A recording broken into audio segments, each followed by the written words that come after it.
Okay, welcome back everyone to what's new and coming up with lipedema. I am Siobhan. I'm the research specialist with Lipedema Simplified and the Lipedema Project, and I'm here with Catherine. Hi, everyone. I'm the founder and co director. And we're late because we were talking about, of all things, how stuck you can get trying to lose weight with lipedema and lymphedema. And really, it's like such a conundrum trying to figure out what all the pieces are. Yeah, definitely. And there's so many different rabbit holes you can go down because with lipedema, there is evidence that there's an inflammatory component. So it's like, okay, if you're doing everything right on diet, like you're carnivore, you're crushing it, you know your carbs are low, all of this stuff, you're like eating 2 meals a day, you're not eating all throughout the day or anything, and it's still like not happening, then okay, it has to be something else. So maybe there's a dairy sensitivity and you're still eating that on carnivore. But maybe there's something else. Maybe there's like a nutrient deficiency. Maybe there's a gut problem that hasn't been resolved. Maybe there's environmental components that haven't been identified. Some practitioners I've talked to have said they screen their lipedema patients if they're not responding for heavy metal toxicity, for gut issues more in depth to look for intestinal permeability, and mold exposure. Thyroid is another great example. So it's like you have to, like at this point, I've been working with my doctor of like, okay, here's all these different options. Because we've even talked beyond that of like, okay, maybe things are mostly good, but my connective tissue needs additional support. Or maybe I need to like lean more on the activity lever and help my mitochondrial health on that end. So doing more resistance training and building that up. There's like a billion different things you can go through. And what we did is we had like a nice long appointment of like, okay, here's some ideas we have. And then we worked on prioritizing them. Like, we think this is most likely to be most effective, have the most effect with the biggest chance of success. Let's do those first and then slowly go down the line. And then, of course, as I continue looking into things, it's like, oh, wait, what about this? What about that? And that has to get added to the list. So it's a whole big experiment. But I mean, one aspect that is kind of good and can also be overwhelming is you never run out of things to try. Hmm. Yeah, it's so fascinating to me, having been so wrapped up in it. I had such a 25 years of a blessing because when I first got into Overeaters Anonymous, I went on a low carb, what I would not now call it low carb, but it was a low carb. It eliminated all of the simple carbohydrates like bread and pasta and rice and potatoes, all that kind of stuff. But it did have a lot of vegetables, protein, but it was very plant based. And I dropped 140 pounds and kept it off for almost 27 years. And I feel like that was a blessing in my life. That was before all the hormonal issues. That was before all the lymphatic issues. And it's interesting because I went down to have a session with Dr. Perry on Wednesday. It's Friday, so the day before yesterday. And I really needed it. It's so fascinating to me that after all this time, my lymphatic system is still not working on its own the way it should be.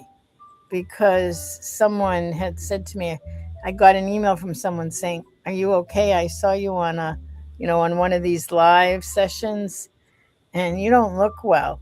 And I'm like, "Yeah." By the time I get close to it, I start looking and feeling kind of peaked. Hmm. So, we have complex um, chronic diseases, is what it comes down to. But I have to say, I'm progressively getting better. Hmm. I've been going to the pool 3 times a week now, which, I could barely get there once a week. And now that I'm up to 3 times a week, I feel like I have a halo. This is my halo. This is my halo. The universe is saying, "Good going, kid." But to get to the pool is a big deal because, as I've said, it's not being in the pool. It's the getting ready, it's getting there, and then it's getting, doing a shower and getting dressed. All that's really challenging for me because I have, mobility issues. It's not a quick and done and that's it. Anyway, with all of that, I'm very, very grateful. We're here with you. It is the weekend. It is the last weekend of Lipedema Awareness Month. Hmm. It's been a lovely, lovely month. I have to say, I am very grateful that it's been very gentle. And we've had a wonderful, wonderful series of webinars on the medical go bag. We call it the medical go bag, but really what it is emergency preparedness. You want to talk about it, Siobhan, while I bring up the website? Sure. Yeah, so basically, like, I think this is something that everybody should have, like, regardless of whether they have lipedema or not. Being able to go into an emergency with a feeling that you already have all the stuff that you need together, your paperwork together. I mean, even like if you have any allergies, making sure that that's written down. I know my mom has an allergy to some types of like contrast that they have. You need to have that written down, especially if you go in, you're incapacitated, even if it's something like heat stroke. They may want to do like run some tests on you, make sure you're okay, and they need to understand what your needs are in that situation because their main concern is keeping you alive. But your main concern is also, okay, I want to be alive, definitely, by the end of this, but I also want to make sure while I'm here, I'm taking good care of the lipedema and any other comorbidities that you might have, and special care that you might need. Like for me, that consideration is going to be like, please, for the love of all that is good, do not put me on a glucose drip because I'm on a ketogenic diet for depression and I don't want to be in a hospital and depressed. That would suck really bad. So don't do that. Just put me on a ringer strip. Just give me some electrolytes. I'll be all good. But there's all sorts of stuff. And then also like things that you need to have while you're in the hospital, that you might not have access to otherwise. So maybe you want to have some food, some shelf stable food in there, that you can have on hand in case the hospital food is not necessarily supporting your needs. Or maybe you want to have your compression in there, or there's a billion different things. Your medication. One of the things Yeah, is extra that, medication. so for instance, I am hypothyroid and and I take Armor Thyroid, which is a prescription medication that's not readily carried in a lot of pharmacies. So when I order it, they have to order it to get it in, and it'll take a couple of days. So that kind of thing. And one of the things you need to do in order to take your medication in a hospital is have it in the bottle that you get from the pharmacy. Hmm. So different things like that. Who knew? But Yeah, and it, that's for safety reasons because they want to make sure they know exactly what is going in your body because they might be adding in other things and they have to look it up and make sure there's not going to be any interactions between those two medications, exactly what dose you're taking, and they don't want to rely on your memory, especially if you're in a state of distress because memory is fallible, even in the best of situations, and especially when you're stressed out. And mistakes could accidentally hurt you, and they don't want to do that. we have only we've had we scheduled 5 of these webinars during the month of June. We've had 4 of them. There's only one left tomorrow at 6 p.m. Eastern time. So that's the only one that's left. And we have a wonderful team that's been working on this for literally a year, since last July. And I'll put the link in the chat so you can register if it's something you want. And oops, only the 27th is left. And I'm going to put this in the chat right now. Let me come back. Yeah, and we have a couple comments in the chat. Let's see. Going anywhere with mobility issues just wears you down. I feel like I need to get back in bed by the time I am dressed. That is definitely true. I Um, know, isn't that a bitch? yeah, definitely.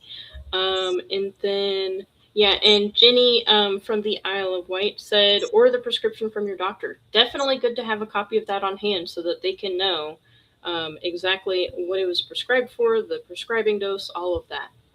And then GLP-1 might not be available the day needed. I had a special compounded pain cream from the neurologist my last hospital visit. So these are all great examples of things that are really hard to think about when you need to put them together, especially if it's like you're there on the day of and you're trying to scramble around and figure out everything you need.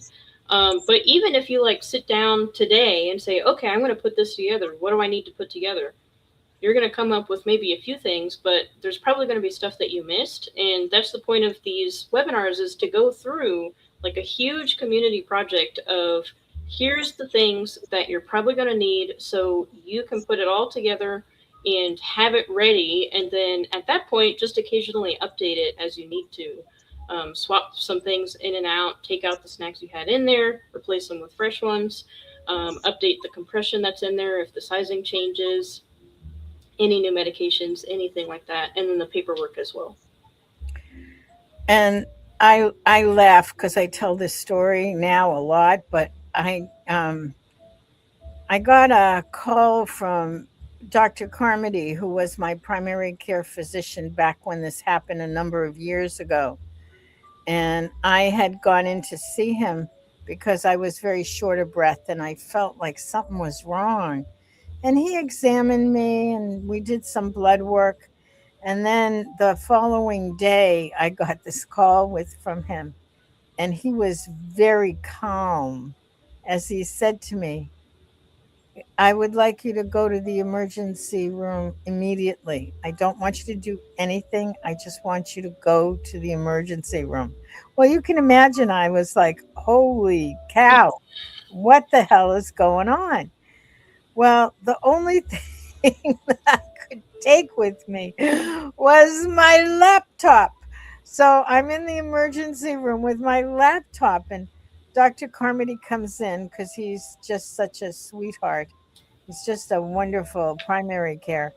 Um, and I'm there like, okay, if I die, if anything happens to me, here's my laptop. Make sure you get it to so and so, and here's my password. Write this down. It was really insane because at that point it was like, oh, the thing I care about is all the information on lipedema, which is really what was in the laptop.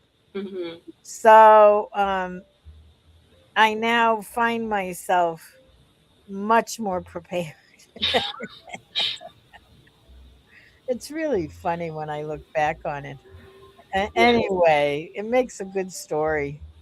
Um, but yeah. now, but now the whole notion of self care and what we're doing, it's so important.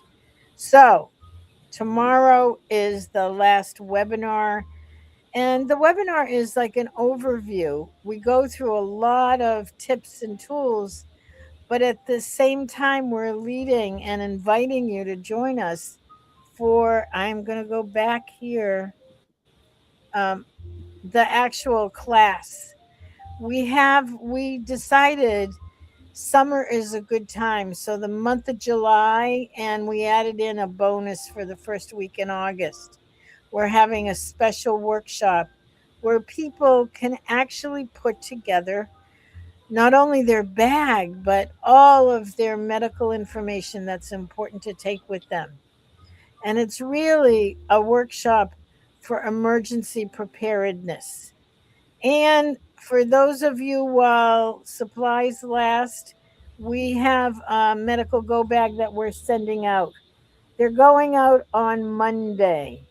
So if you don't register over the weekend, you won't get one. It's as simple as that.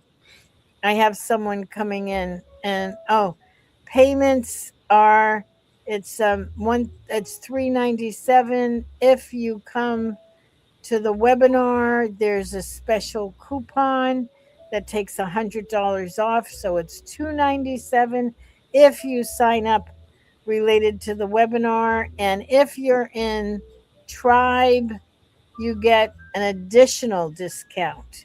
You know how we discount everything. Okay. And this is what we're doing in the course itself. It's on Mondays and Fridays, and it's very hands on. It's very hands on for you to build your own go bag, your own emergency medical files, your own plan for self advocacy, and your plan for your family, your caregivers, your home, your pets. It's one of the things that I realized when I went to the emergency room last year when I was so sick is I needed to make sure someone was looking in on the cats. Anyway, on Fridays, it's hand holding.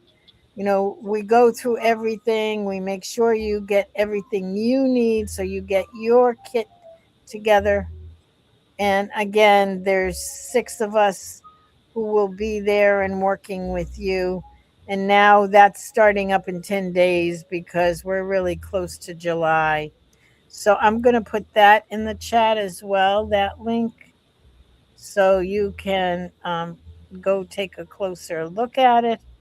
And if you like, and if you need one of the coupon codes, you only need to let us know. Uh, and I think that really covers what's new and coming up with lipedema. There's one other thing that I do need to tell you. Let me change that out. Um, One of the things that is part of the medical go bag and the whole emergency preparedness is what happens if you do take a turn for the worse. A number of us have in emergency settings and lived to tell the story, which is good. We have lived to tell this story. But we are moving in July and into the fall with end of life planning. It's very interesting, and I find it fascinating with myself. The one thing that I know for certainty is that I'm going to die. And it's so funny because all of us are really skittish about talking about death. I broke a tooth last week, and I had to go to the dentist this week. And um, when I got there, I love my dentist. Anyway, he's a sweetheart. He's a youngin. He just, he's a youngin. He's married. He just had a kid. The baby is 1 year old. He's a youngin. And so he took a look, and it was actually a tooth that had a lot of work already. A part of it broke off, and so there was the option. So he said to me, there are a couple of options. Let's look at what the options are. And one of the options was a very expensive, replacing the whole thing and putting in a new crown, which is a few $1,000s. And I said to him, Matt, all my doctors are named Matt. I said to him, Matt, I'm 77 years old. It's not going to be in my mouth all that long. Let's take the cheaper route. And I could see his uncomfortableness. And he said to me, oh no, you're going to be around for a long time. It's like people have this thing about death. And I, on the other hand, think, you know, isn't it interesting? It's inevitable. It's going to come. What can I do to make it easier for me and for everybody around me. And that's the thing. Oh, I don't have a link for that. So I can't do anything with it. Yeah, But it'll be coming up in the future. We'll it, talk more about it as we get closer. yeah, it's coming. But it's so interesting. I have a wonderful death doula coming in. Like there are birth doulas who help women have babies. There are death doulas who help people transition. And I worked as a hospice volunteer for years. After my dad died, I I I was with my dad through everything for a long time. He had cancer, and I was like, and yet when he actually passed, I was in the room, sitting in the room with him, and I fell asleep because he passed like in the middle of the night. My sister was awake, bless her, and and and I always thought about it. And I was very close to my dad. My dad was like one of my best buddies. I used to, we used to go out for Chinese food and sit in the Chinese restaurant for 5 hours, just catching up on life and just talking. And it was always amazing. And Chinese food is keto style, keto style Chinese food. Anyway, and we both loved Chinese food. Anyway, when he passed, I remember thinking to myself, you know, where was I? And how difficult it was to be aware and conscious. Though I sometimes think that it was, anyway, everything worked out the way it did, but it led me to begin volunteering at hospice. So I volunteered at hospice for several years and learned a lot about the dying process. So I know that's not the most exciting topic for people, but do make note that we are going to be having some opportunities to explore this if you are interested. I'll leave it at that. Excellent. Yeah, and I think it is an important topic, and I've definitely seen it brought up. I think now in the recent years, and I would say over the past decade or so, that as a society we've like moved towards like just pretending it doesn't exist, as if like if we don't look at it, then it's fine, and it'll never happen to us or our family members or anything like that, and that's just not how it works.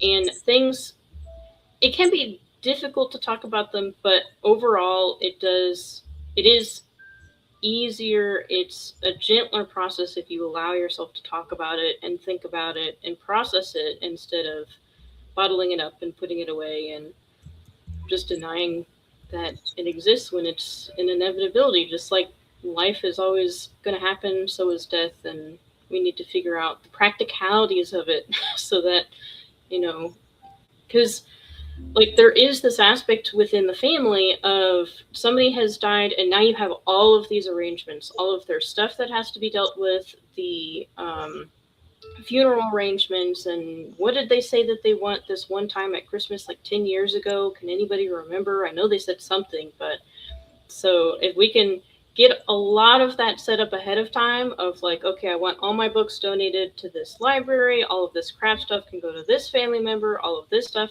so that there's just less of a mental load on the other side of things. I think that's a very kind way to go about it. Yeah, I agree. So, anyway, that's coming up. We also have more stuff coming up. We have a wonderful conference, a heart to heart conference coming up in October.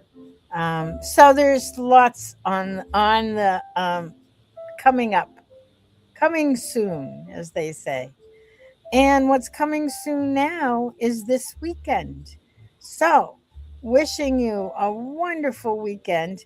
It's um, it's just close to 5 p.m. Eastern time.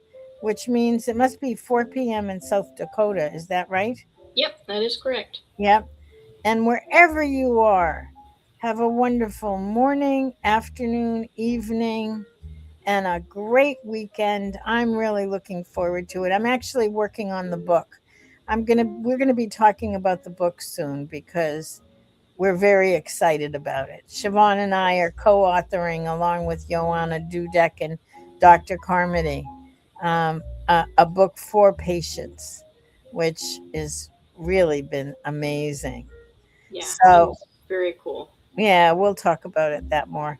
All right, have a wonderful, wonderful weekend, Siobhan, and everyone. And I put the support email, which is support@lipedema-simplified.org. If you have questions or want codes or anything like that. I just want to say hi. Yeah. All right. Bye, everyone. Have a Bye great bye. weekend.